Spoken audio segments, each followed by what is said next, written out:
اقبال لیکن ہماری بہت بڑی آواز ہیں اس اعتبار سے کہ ہم ان کو ملا نہیں کہہ سکتے ہیں، مولوی کہہ کر نہیں ٹرخا سکتے ہیں. وہ مغرب سے بھی واقف ہیں، مشرق سے بھی آگاہ ہیں، اور جو اسلامی انٹلیکچوئل ڈسکورس ہے اس پر بھی وہ مطلع ہیں پوری طرح. تو جب ہم اقبال کی بات کرتے ہیں تو ہم ان کی پوری شاعری کی بات کرتے ہیں، اور جب ہم پوری شاعری کی بات کرتے ہیں تو پھر ہمیں پتہ چلتا ہے کہ ان کی آنٹولوجی ٹھیک وہی ہے جو میں نے ابھی آپ کے سامنے بیان کی ہے. خودی کا سر نہا لا الہ الا اللہ، خودی ہے تیغ فساں لا الہ الا اللہ.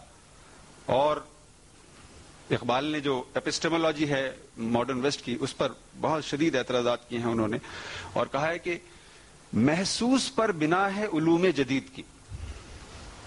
These are all سینسوس.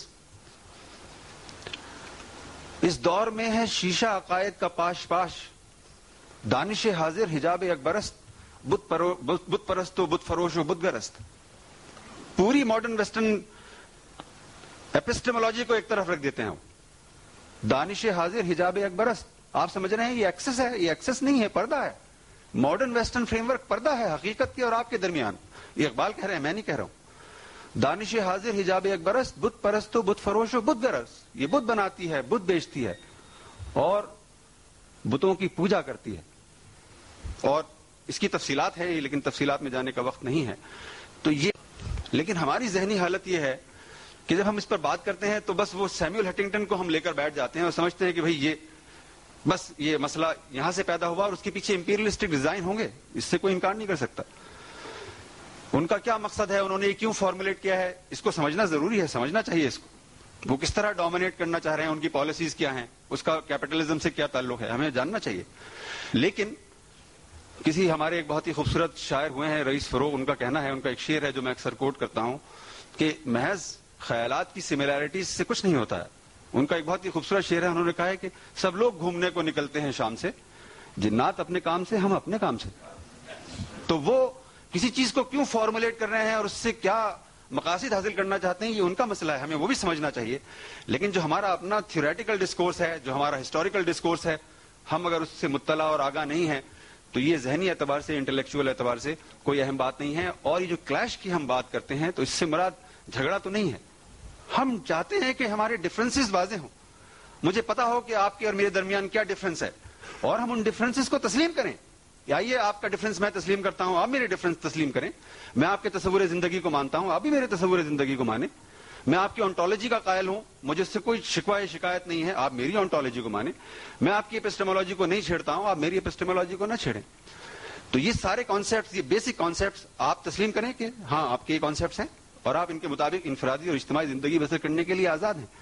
Modern western civilisation اگر سمجھتی ہے اور بالکل اس کے پاس ہیں، اس کے پاس بھی ایک فریم ورک ہے، وہ اپنی فریم ورک کے اندر زندگی بسر کریں، ہمیں اس سے کیا تکلیف ہے؟ کوئی تکلیف نہیں ہے. لیکن آپ کو پتا ہے کہ جو انفرادی اور اجتماعی زندگی کے معاملات ہیں وہ پاور سے ڈیٹرمن ہوتے ہیں. چونکہ وہ غالب ہیں اس لیے آنٹولوجی بھی ان کی ہے، ایپسٹیمولوجی بھی ان کی ہے، سیکنڈ کاز بھی ان کا ہے، فائنل کاز بھی ان کا ہے، تصور انسان بھی ان کا ہے، تصور زندگی بھی ان کا ہے، تصور نفس بھی ان کا ہے. تمام علوم ان کے ہیں، تمام فنون ان کے ہیں. اور یہ تصور بھی ہمارے ذہن سے نکل گیا کہ ہم نے اپنے علوم پیدا کیے ہیں، اپنے فنون پیدا کیے ہیں. ہمارے ذہن میں یہ بات آتی نہیں ہے، آنی چاہیے، اس لیے کہ ہماری ہسٹری ہے پوری 1000 سال کی تاریخ ہے جب ہم نے علوم پیدا کیے ہیں، خود پیدا کیے ہیں. وہ ٹرانسلیٹ بھی ہو رہے ہیں، ٹرانسلیٹ ہو کر ہم تک منتقل ہو گئے ہیں. لیکن یہ ایک بیسک فریم ورک ہے جس میں ہمیں چیزوں کو دیکھنا چاہیے. اس فریم ورک کو نظر انداز کر کے ہم کسی سویلائزیشن کو ڈیفائن نہیں کر سکتے، خواہ وہ ہماری سویلائزیشن ہو یا ادرس کی فراہم ہے. لیکن چونکہ مارکس اور انجل کا فارمولیشن آنٹولوجیکلی ڈفرنٹ نہیں تھا، ایپسٹیمولوجیکلی ڈفرنٹ نہیں تھا، لیکن سوشلی بہت ڈفرنٹ تھا، اکنامکلی بہت ڈفرنٹ تھا، اور وہ مغربی تہذیب کا متبادل بن کر ابھر رہے تھے. اس لیے وہ کشمکش شروع ہوئی جس کی طرف ڈاکٹر جعفر اشارہ کر رہے تھے کہ انہوں نے چاہا کہ ایک پیسفل کو ایگزسٹنس ہو، لیکن ان کو پتہ چل گیا کہ یہ ایسا فریم ورک ہے کہ جو کیپٹلسٹ فریم ورک کے لیے کسی طرح سے کفایت نہیں کرتا، یہ اس کو سبورٹ کر دے گا.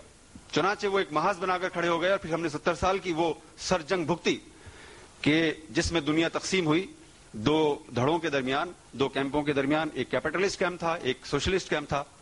اور مارکس اور اینجلس کے جو فالوورز تھے انہوں نے اس بات پر قناعت نہیں کی کہ ہماری آنٹولوجی یا ایپسٹیمولوجی ایک ہے تو ہم اپنے علوم اور فنون کو کوئی نام نہ دیں. انہوں نے نام دیے ہیں. سوویت یونین میں پیدا ہونے والی سائنس کو سوویت سائنس کہا گیا ہے.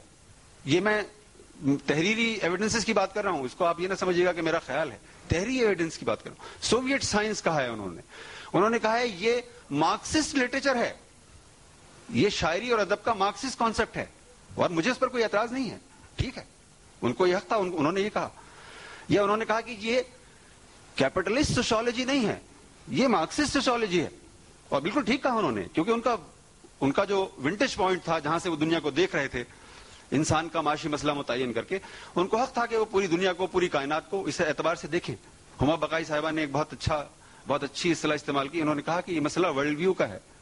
میں اس میں ایک اصطلاح ایڈ کرتا ہوں, یہ مسئلہ محض ورلڈ ویو کا نہیں ہے, یہ کاسمولوجی کا مسئلہ ہے, کاسمولوجیکل ویو کا مسئلہ ہے, کہ ہماری ایک کاسمولوجی ہے, ہماری ایک انٹالوجی ہے, ہماری ایک ایپسٹیمولوجی ہے, اور ہمارا ایک ورلڈ ویو ہے, اور اس کی بنیادیں مغربی تہذیب کی ان بنیادوں سے میں نے آپ کے سامنے بالکل بریف گفتگو کی ہے, اس لیے کہ گنجائش نہیں ہے اس پر بہت تفصیل سے گفتگو کی. آپ مجھے بتائیے کہ ان 6 بنیادی فاؤنڈیشنز میں سے کون سی فاؤنڈیشن ایسی ہے جس کو میں کمپیٹیبل کہہ سکوں یا کوئی اس کو کمپیٹیبل ثابت کر سکے؟ ایک فاؤنڈیشن کمپیٹیبل نہیں ہے. اگر آپ دن ہیں تو وہ رات ہیں, اور اگر وہ رات ہیں تو آپ یقیناً دن ہیں. اس طرح کا ڈفرنس ہے, اس کو ہم برج نہیں کر سکتے, اس کو ہم پاٹ نہیں سکتے. صرف یہ کام کر سکتے ہیں کہ آئیے ہم اپنے ڈفرینسز کو ریکگنائز کرتے ہیں, مانتے ہیں, تسلیم کرتے ہیں, ان کی قدر و قیمت کی دل سے قدر کرتے ہیں, اور آپ کو اور حق دیتے ہیں کہ آپ اپنے فریم ورک کے مطابق انفرادی اور اجتماعی زندگی بسر کریں, اور میں اپنے فریم ورک کے مطابق انفرادی اور اجتماعی زندگی بسر کروں. اور یہ پیسفل کو ایگزسٹنس کا مسئلہ ہے, تو ہمیں ڈفرینسز کو تسلیم کر کے آگے بڑھنا ہوگا. یہ کہہ دینا کہ اس دنیا کا فریم ورک ایک ہے, گلوبلائزیشن ہو رہی ہے. آپ کو معلوم ہے کہ گلوبلائزیشن کے معنی اس کے سوا کچھ نہیں ہے کہ جو ویسٹ کا امپیریل ڈیزائن ہے, میں اور آپ ان ٹوٹو اس کو قبول کر لیں. ان کے جو بھی ہیجمنسٹک ڈیزائنز ہیں ریسورسز کو, اس لیے کہ اس کے معنی تو اس کے سوا کچھ نہیں ہے. تو آئیے ہم مغرب سے یہ کہتے ہیں کہ ہم آپ سے بات کرتے ہیں, ہم آپ سے مکالمہ کرتے ہیں, لیکن آئیے ہم طے تو کریں کہ آپ کے اور ہمارے درمیان اختلافات کیا ہیں. فنڈامنٹلز کی بات کریں, پتوں کو نہ دیکھیں, کسی درخت کے پتے کیسی ہیں, کیسے ہیں, شاخیں کیسی ہیں, ٹیڑھی نکلی ہیں, میڑھی نکلی ہیں, اس پر بات نہ کریں. اس کا جو روٹ ہے اس پر بات کریں. روٹس ہمارے بہت مختلف ہیں, اور ہم ان کے روٹس کو تسلیم کرتے رہے ہیں, اور تسلیم نہ بھی کریں تو اس سے کیا فرق پڑتا ہے. وہ اپنی زندگی کو آزادانہ طریقے سے بسر کرنے پر میں پوری طرح سے آزاد ہیں. البتہ وہ ہماری اقدار کو, ہمارے کانسیپٹس کو ماننے کے لیے تیار نہیں ہیں. اور ہما بقائی نے کہا کہ وہ ایک نیا طرح کا اسلام ایجاد کرنا چاہتے ہیں. یہ بات بالکل درست ہے. ایک اسلام کا ایک امریکی ماڈل, ایک یورپی ماڈل, جس کا ہماری ہسٹری سے, ہماری سویلائزیشن سے کوئی تعلق نہ ہو, جس کے معنی وہاں سے ڈٹرمن ہو. ان کے لوگ ہمیں آ کر بتائیں کہ اسلام کے کیا معنی ہیں. وہ اسلام وہ چاہتے ہیں کہ, اور وہ اس لیے چاہتے ہیں کہ ان کو یہ بات بہت اچھی طرح سے پتا ہے کہ ان کا سویلائزیشن فریم ورک اور ہمارا سویلائزیشن فریم ورک نہ کبھی کمپیٹیبل تھا, نہ ہے, نہ ہو سکتا ہے. اور اگر اس کو کرنے کی کوشش کی گئی تو اس سے فرکشن پیدا ہوگا, اس سے سبورژن پیدا ہوگا, اس سے آپ ایک ایسی سوسائٹی کی تشکیل کی طرف چلے جائیں گے جس میں کوئی آدمی مطمئن نہیں ہوگا, اور اس کے اندر ایک کشمکش برپا رہے گی. تو اگر وہ چاہتے ہیں کہ ہم ایک پیسفل کو ایگزسٹنس کی طرف جائیں تو انہیں ڈفرینسز کو تسلیم کرنا ہوگا, ڈفرینسز کے ساتھ رہنے کی عادت ڈالنی ہوگی, اور اس کے مطابق ہم اپنی دنیا کو پرامن بھی بنا سکتے ہیں, انصاف کے ساتھ بھی ہم آہنگ کر سکتے ہیں. ان ڈفرینسز کو تسلیم کیے بغیر امن کی ہر کوشش محض ایک مینیپولیشن ہوگی. اور میں آپ سے عرض کروں گا کہ ہسٹری میں ہم نے دیکھا ہے کہ مصنوعی امن جنگ سے زیادہ خطرناک ہوتا ہے, اس لیے کہ وہ زیادہ بڑی جنگ کی طرف ہمیں لے جاتا ہے. اگر امن کی بنیادیں مضبوط اور مستحکم نہ ہوں, پائیدار نہ ہوں, جینوئن نہ ہوں, تو اس سے 5-10 سال کے لیے آپ کسی کو دبا لیں گے, اس تسلط قائم کر لیں گے, لیکن مسئلہ پھر اٹھے گا اور ایک نئی آویزش, ایک نئی کشمکش برپا ہوگی. اس لیے ہمیں اپنی فاؤنڈیشنز کو بھی پہچاننا چاہیے, ان کی فاؤنڈیشنز کو بھی پہچاننا چاہیے. اس کے بعد اگر کوئی مکالمہ کرنا چاہے تو اس میں کوئی حرج بھی نہیں ہے. لیکن جو تاریخ کا حاصل ہے وہ یہ ہے کہ جو طاقتور ہوتا ہے وہ عموماً مکالمہ کرتا نہیں ہے, وہ خود کلامی کے لیے آتا ہے, ایک ایلوژن پیدا کرتا ہے ہم بات کر رہے ہیں, حالانکہ وہ ہمیں ڈکٹیٹ کرنے کے لیے آتا ہے. اس کو پتا ہے کہ اس کا فریم ورک کیا ہے, ہمارا فریم ورک کیا ہے. وہ چاہتا یہ ہے کہ مکالمے کے نام پر ہم اس کا فریم ورک ایکسپٹ کر لیں, اور پھر وہ کل شور مچا دے کہ دیکھیے ایک پیسفل کو ایگزسٹنس کی ایک صورت ہم نے نکال لی. لیکن جہاں جہاں ہم اپنی اقدار پر, اپنے بنیادی تصورات پر, اپنی بنیادی عقائد کے اوپر اصرار کر رہے ہیں, کریں گے, وہ اس کو سبورٹ کریں گے اور اس کو کبھی ایکسپٹ نہیں کریں گے. میں اپنی گفتگو